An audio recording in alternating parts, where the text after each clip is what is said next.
I didn't inherit the land with a celebration or a plan. I inherited it with a phone call that started with, "You're not going to believe this," and ended with a number that made me sit down.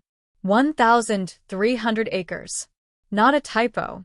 Not a symbolic share.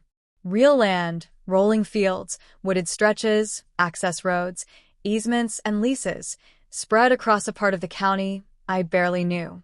It had belonged to a distant relative who kept a low profile and an even lower trust in paperwork-heavy institutions. When he passed, everything came to me. At first, I thought the hardest part would be understanding what I actually owned. I was wrong. The first hint that something was off came from a welcome letter. Not from the county. Not from a neighbor. From an HOA. The letter was polite, confident, and completely uninvited. It thanked me for becoming part of the community and reminded me of existing agreements related to shared land usage. There was a phone number at the bottom and a signature from someone titled Community Compliance Director. I laughed. Then I pulled up the maps. That's when the laughter stopped. Because right in the middle of my newly inherited land, clear as day, sat an entire housing development. Streets. Houses. A clubhouse. Even a small commercial strip. All of it neatly boxed in and all of it inside the boundary lines of my property. Not adjacent. Inside. I assumed it was a mapping error. That kind of thing happens. Old surveys, shifting markers, outdated records. So, I hired a local surveyor to confirm everything. 2 weeks later, he stood at my kitchen table, rolled out the documents, and said the sentence that changed everything. "There's no mistake. They're on your land." I asked the obvious question. "How long?" He checked his notes. "About 15 years. 15 years. An entire HOA had been operating, collecting dues, enforcing rules, and selling homes on land they didn't own. Or worse, land they knew they didn't own. I didn't rush in angry. I didn't send letters. I didn't make calls. I observed. I requested records, deeds, lease agreements, easements, anything that justified their presence. What I got back was silence. Then deflection. Then finally, a carefully worded email explaining that the HOA had a long-standing land use understanding and that ownership was a complex historical matter. That was my cue. Because complex historical matter is what people say when they don't have paperwork. I brought in a property attorney. Not to threaten, but to verify. We traced the land back decades. Every transfer. Every tax payment. Every legal boundary. The result was uncomfortable for everyone except me. The HOA didn't own the land. They never had. They were tenants. Accidental or not, intentional or not, legally that's what they were. Which meant something else was true. They hadn't been paying anywhere close to market value. In fact, the rent they'd been sending, through an outdated agreement buried in old county filings, was laughably low. The kind of number you'd expect for a few acres of pasture, not a fully developed residential community. I sat with that information for a week. Not because I was unsure, but because I wanted to be precise. Then I sent a single certified letter. It acknowledged the situation. It clarified ownership. It outlined their legal status. And at the bottom, in calm, professional language, it stated the new rental rate. 3 times higher. Effective immediately. No threats. No insults. Just reality, finally catching up. I knew they wouldn't take it quietly. But I also knew something they didn't. This land wasn't a mistake. And I wasn't bluffing. The reaction was immediate and exactly as loud as I expected. Within 24 hours of sending the letter, my phone started lighting up. Emails followed. Then voicemails. Polite at first. Confused. There must be some misunderstanding. That phrase showed up, so often it felt rehearsed. By the second day, the tone changed. The HOA president demanded an emergency meeting. Not requested, demanded. He spoke as if I were a junior board member who'd missed a memo, not the person who legally owned every inch beneath their sidewalks. I agreed to meet. Not because I owed them anything, but because I wanted to hear how they planned to explain 15 years of certainty without ownership. The meeting took place in their clubhouse. Ironically, also on my land. They sat behind a long table.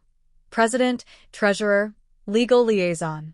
The walls were covered in framed community rules and cheerful photos of block parties and holiday events. It felt staged. The president opened with a speech about community stability and shared history. He talked about how residents had invested their lives there, how sudden changes could cause unnecessary disruption. I listened. I didn't interrupt. When he finished, I slid copies of the survey and deed across the table. Silence. The treasurer flipped through the pages too quickly. The legal liaison read slowly, then stopped halfway through and didn't continue. Finally, the president spoke again. So, what exactly are you proposing here? I told him. Nothing had changed except the rent. No evictions. No rule changes. No interference in their operations. They could continue exactly as they had, just at a rate that reflected the reality of what they were using. He didn't like that.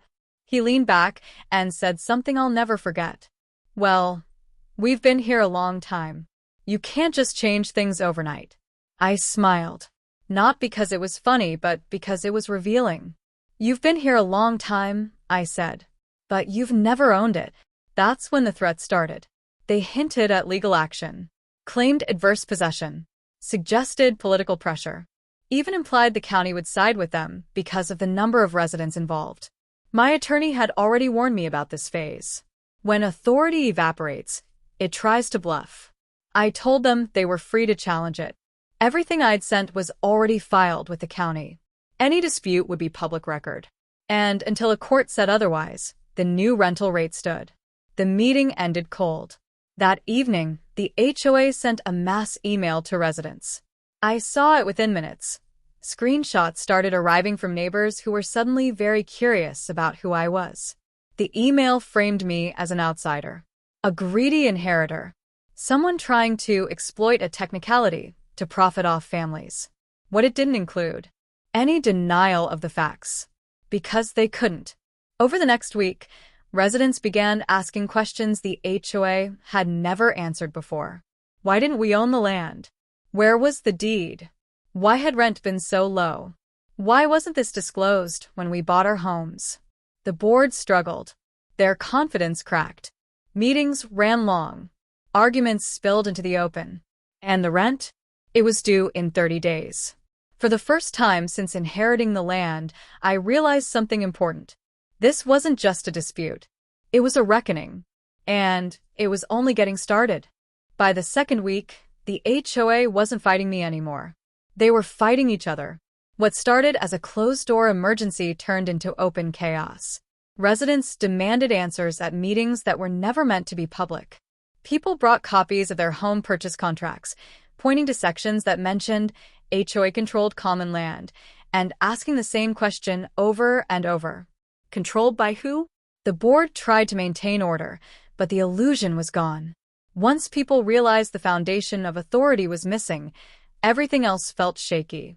Dues, rules, fines, even the board's right to exist. Behind the scenes, my attorney received a formal letter. The HOA wanted to renegotiate, not dispute ownership, not challenge the survey. Renegotiate. They proposed a gradual increase instead of the immediate tripling. They asked for community consideration and economic sensitivity. They even floated the idea of purchasing the land at a valuation so low it would have been insulting if it weren't desperate. I declined. Calmly. In writing, I reminded them that the new rent was already below market for land of that size and development. I also pointed out that 15 years of underpayment didn't obligate me to continue subsidizing their mistake. That's when they missed a payment. Not the full amount, just enough to claim good faith while buying time. My response was automatic. Late fee. Notice of default. 30-day cure period. Everything by the book. That single action did more damage than any argument ever could. Residents panicked. Banks started asking questions. Title insurers reviewed files they hadn't looked at in years. A few real estate listings quietly disappeared from the market overnight. Because suddenly, the ground beneath those homes wasn't as solid as everyone thought. The HOA tried one last move. They filed a lawsuit claiming adverse possession. It was their final card, and it was a weak one.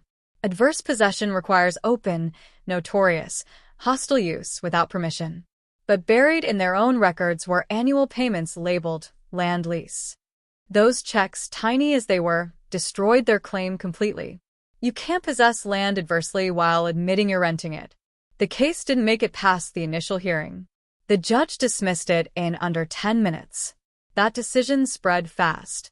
By the end of the week, the HOA's attorney withdrew. 2 more board members resigned. Emergency elections were announced. And the rent? It was paid. In full. With no argument. 3 times the old amount. For the first time, the land was earning what it should have all along. But more importantly, the truth was finally unavoidable. This HOA wasn't in charge. They were guests who'd overstayed. And the bill had arrived. And they were just starting to understand what that meant. Once the rent cleared, everything slowed down, but not in the way the HOA expected. They thought paying would end it. It didn't. Because money fixes numbers, not trust. The new board took over in a hurry. Emergency elections. Temporary officers. Long, tense meetings where no one wanted to sit in the president's chair. Their first move was damage control. Emails to residents insisting that housing stability is not at risk and that ownership issues are being responsibly managed. Carefully chosen words. Not resolved. Not clarified. Managed.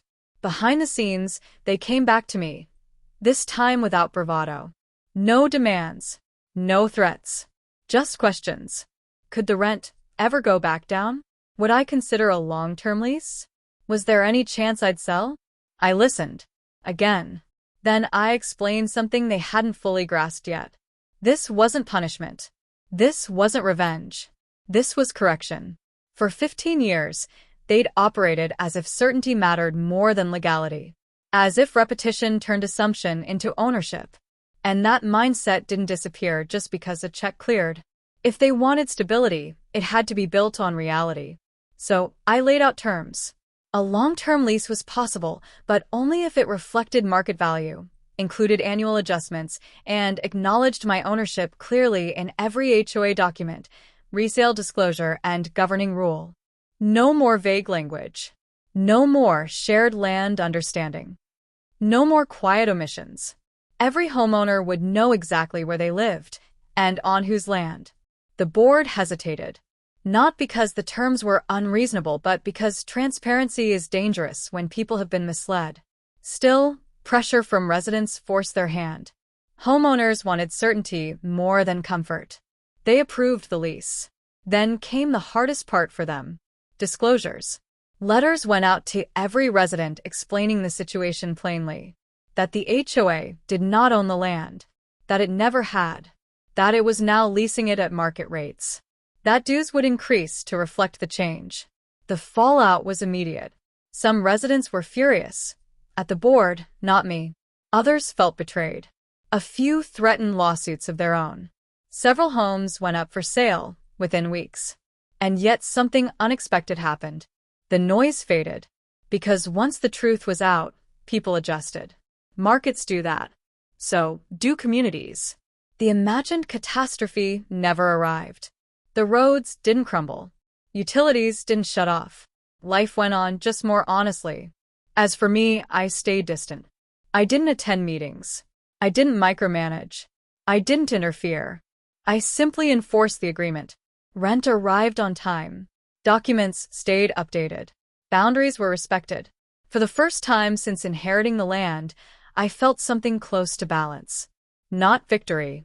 Balance. The HOA had a place to operate. Residents had clarity. And I had control over what was mine, without needing to raise my voice. But the real shift came months later. A resident reached out directly. Not angry. Not defensive. Just curious. I wish we'd known sooner, they said. Things would have been different. They were right. Because this was never about rent. It was about the cost of pretending ownership without proof. And that cost, financial, legal, emotional, had finally been paid. All that remained was to see whether the lesson would last. Or whether someone, someday, would forget again. Time is the only thing that really tests whether a lesson sticks. Months passed, then a full year, and the crisis everyone predicted never came. No mass foreclosures. No collapsing property values. No community implosion. Just a quieter, more careful HOA, one that now read documents twice before making decisions. The rent arrived like clockwork. Not just on time, but properly accounted for. The new board kept meticulous records, and every annual report spelled it out clearly. The land was leased, not owned. Buyers were informed. Lenders were satisfied. The panic faded into routine. And something else changed. The tone. No more compliance threats. No more assumption of authority beyond their actual scope. The HOA stopped acting like a government and started acting like what it was, a management group operating on borrowed ground. I visited the property occasionally, not to inspect or intimidate, just to walk the land I now fully understood. Roads that once felt abstract became real. Tree lines, drainage paths, easements that mattered. Ownership, I learned, isn't just legal, it's physical. You feel it when you stop ignoring it. A few residents recognized me. Some nodded politely. A couple stopped to talk. None were hostile. In fact, most were relieved. They'd been living under a story that wasn't true, and even an uncomfortable truth feels better than a comfortable lie once you know the difference. One conversation stuck with me. A longtime homeowner said, "We thought the HOA protected us. Turns out, they just protected the illusion."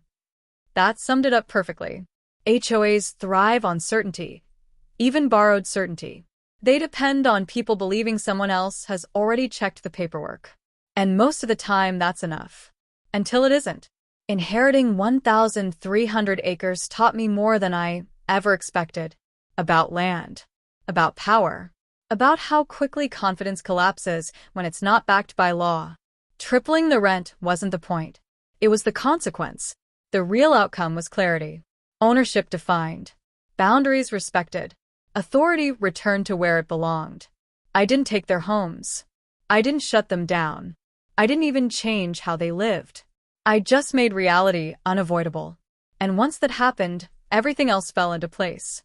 The land stayed the same. The HOA changed. And that's how it should be when the truth finally catches up.